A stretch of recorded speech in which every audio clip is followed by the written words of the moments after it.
ako mga kaidol, nagtataka na ako kasi parang wala talaga akong nakikita na bata sa mga mga video ko no. Ay, kahit anong hanap namin, wala kami nakikita na bata. Naririnig lang namin ng mga usapan na nandun na yung bata daw, pero pag resulta sa video wala namang bata doon.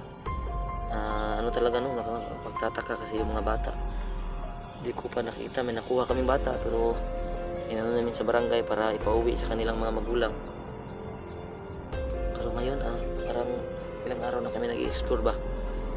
Wala pa kami nakitang baka sa mga anak ni Ranil at Caps. Nawawala na kami ng mga kaidol, nawawala na kami ng tawag doon mga kaidol, gana. At anong tawag doon, nawawala na kami ng pag-asa na maganap kasi wala kami nakikita ng mga bakas. 真似できないよこのスワッグ俺たちにしかないスワッグ肩の力抜いてラックラック遊び働いて曲が So hello, what's up sa inyo lahat mga kaidol no? So magandang umaga sa lahat mga kaidol. So punta ako ngayon sa lokasyon na sinasabi sa akin ng invento ngayon mga kaidol no? So ngayong umaga so kinakabahan ako dito mga kaidol no? Kasi hindi ko na sabihin sa inyo. So sana kita natin yung bata dito sa lugar na ito mga kaidol no? Kasi ito yung lugar na sinabi sa akin ng intel ko. So kaninang umaga mga kaidol nagtanong-tanong ako sa mga tao doon sa baba yan sa baba. So makita ko dito sa bundok, sobrang nakakapagod mga kaidol no. So sa pangalawang video na lang siguro ako mag-shoutout mga kaidol no, kasi nakakapagod talaga no. So itong lokasyon na sinasabi sa akin ng intel ko mga kaidol, maraming pumipigil sa akin na wag daw akong pumunta dito kasi hindi ko alam kung anong mga rason. Kasi may nakita ako mga tao kanina mga kaidol no, na nakatagpo ko kanina sa baba. Sinabi nila na bakit pupunta ako sa lugar na to na sobrang delikado. So tinanong ko sila kung ano yung mga rason, sinabi nila sa akin. So hindi ko na sasabihin muna sa inyo mga kaidol no, kasi medyo kinakabahan ako sa sinabi nila sa akin mga kaidol no. So yun, ulitin ko no, mag-iisa lang ako ngayon mga kaidol kasi merong ilakad yung kapatid ko mga kaidol no. So sana tama tong sinabi sa akin ng intel ko no. So mag-iingat ako mga kaidol no, huwag kayong mag-alala, mag-iingat ako. Tapos yung pulang bandana nandito lang sa katawan ko mga kaidol, hindi ko na lang inano sa ulo ko kasi nagmumukha akong katawa-tawa doon pag sa ulo ko nilagay mga kaidol, dahil parang mangkiping ako doon mga kaidol, para akong si mangkiping. Kaya tinago ko na lang sa loob ng mga katawan ko mga kaidol, sa loob ng tawag doon damit ko, sa dito lang siya mga kaidol, yung pulang bandana. So may tiwala naman ako sa pulang bandana mga kaidol, pero mas malaki yung tiwala ko sa ating Pong May Kapal no? Kasi siya yung pinakamakapangyarihan sa lahat. So sana yung insurasyon natin, safety tayo ngayon mga kaidol no? So unang-una sa lahat no, maraming salamat sa lahat. Maraming salamat sa mga nanatiling namul. So sa mga solid supporters ko dyan no, siguro nakikita nyo naman kung gano'n na lang kalit yung views ko, pero tuloy pa rin ako kasi nandyan kayo, napapasaya ko no. So nandyan kayo ng mga solidong sumusuporta sa akin, kaya patuloy pa rin ako sa aking ginagawa ngayon. Although marami pa rin nagbabasa sa atin ngayon sa nangyari, hindi ko na yun ini-entertain no, kasi walang madudulot na maganda yun. Kaya sa akin na lang ngayon tuloy-tuloy yung laban. Bali na anong mangyari sa atin, basta ipakita natin sa ating mga solid supporters na ginagawa natin to kahit gano'ng kadelikado, kapagod, basta para sa kanila na napapasaya natin sila no? Na kita na i-explore tayo para natin yung mga nabibihag. So mas malaki ng tulong yun sa amin. So sa mga solid supporters natin dyan no, paki-share na lang ng mga videos namin. Tulong na po yun sa amin, at dun skip ads na rin po mga kaidol no. So yan, may mga napuputol lang puno doon no.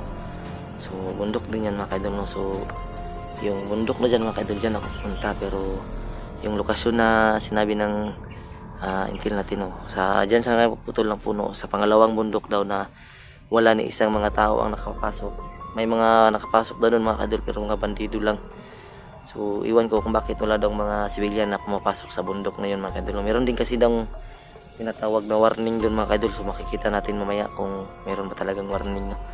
So pupunta tayo doon.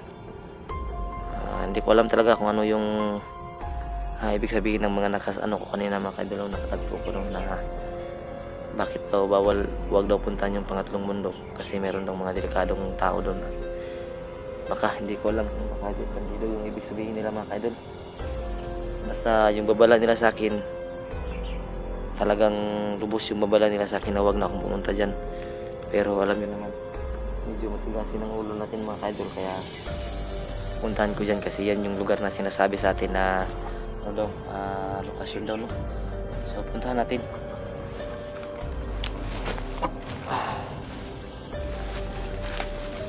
Kaidol, siyempre mag-iingat tayo dito mga kaidol, no? Kasi hindi lamang bandido yung mga kalaban natin dito, marami mga ahas, mga pagtati, mga ano pa mga kaidol, no? Kaya mag-iingat tayo kahit ano nangyari, safe na safe tayo. Sana matagpuan na talaga natin yung ano, no, ang tawag yun mga kaidol, no? Yung anak ng kasama natin, no? Para makapagpahinga din tayo. So siguro papahinga muna ako dito saglit mga kaidol, no?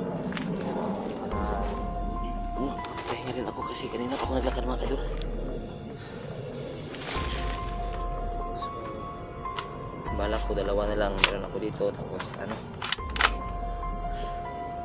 nakakapagod din pala dito mga kaidol.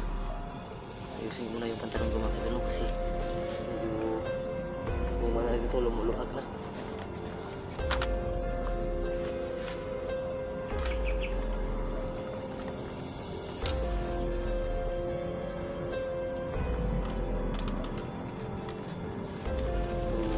Ako nakakauwi sa mag-ina ko mga kaidol, yung mag-ina ko araw ko lang hindi nakikita, no?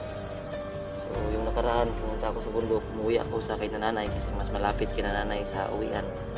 Umuwi ako tapos nagpahinga ako doon, tapos ngayon bumalik ako dito kasi pero pinaintindi ko na sa asawa ko, medyo galit nga yun pero sana maintindihan niya kasi para dito sa mga bata, no? Kaya naintindihan niya sa tagal ng pag-explain ko sa kanya, kaya salamat sa iyo, naintindihan mo yung ginagawa ko sa lalo na sa inyo lahat mga kaidol. So ngayon magiging alerto tayo dito, ngayon ano dito mga kaidol, para natin malaman natin kung ito ba talaga yung lugar, hindi naman.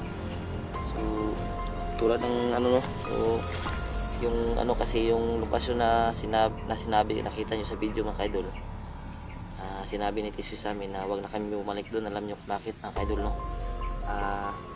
Sigurado daw aalis na yung mga taong yun doon kasi alaman nila na nakita ko na yung lugar na yun. Siguradong hindi na sila doon mananatili kasi alam nila na babalik-balik ka namin yung area na yan kasi nandun yung location na nakita ko, na encuentro ko sila, kaya hindi na sila babalik doon. So, subukan natin, no, ito kasi ito yung sinabi ng intel ko. So ano nga ako mga kaidol, nagtataka na ako kasi parang wala talaga akong nakikita na bata sa mga ano ko, no, mga video ko, no. Kahit anong hanap namin, wala kami nakikita na bata. Naririnig lang namin ng mga usapan na nandun na yung bata daw, pero pag resulta sa video wala namang bata doon. Ano talaga, no, nakapagtataka kasi yung mga bata. Hindi ko pa nakita, may nakuha kaming bata pero inano namin sa barangay para ipauwi sa kanilang mga magulang. Pero ngayon parang ilang araw na kami nag-i-explore ba, wala pa kami nakitang baka sa mga anak ni Ranil at Caps. Nawawala na nga kami ng nawawala na kami ng anong tawag doon mga kaidol, gana, at anong tawag doon, nawawala na kami ng pag-asa na maganap kasi wala kami nakikita ng mga bakas kung saan yung pinapupuntahan nila, no, na kahit bakas lang lamang no na nandun yung bata. Ang naririnig lang namin isusapan na lang na nandun na yung bata, hawak ni Tigre at ni Bakla. Pati na rin si Hamsa mga kaidol, no, hindi na nagpapakita yung commander, no. Hindi na natin natatagpan kasi yung mga lokasyon na inaano natin mali. Hindi naman sa mali, pero ano ba, wala doon yung mga commander na hinahanap natin. So sana mahanap na natin yung mga bata, no? Sana makita natin para mabuhayan tayo ng loob na ligtas sila, no? Kasi talagang wala talagang bakas, no? So yan, nakapagpahinga na ako mga kaidol. Tuloy tayo mga kaidol.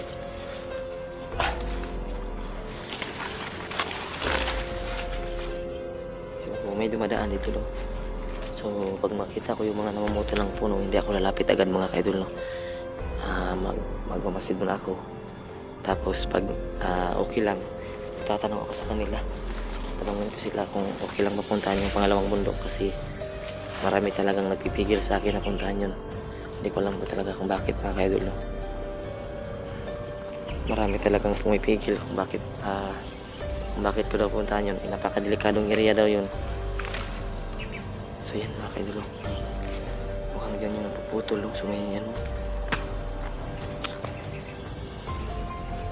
Yan, may buo dyan, no? So lahilo muna tayo mga kaidol, baka kota yan. Ano yung mga kalaban yan, baka bahay yan, baka matakot sa atin mga kaidol. Tayo sa atin, masin tayo.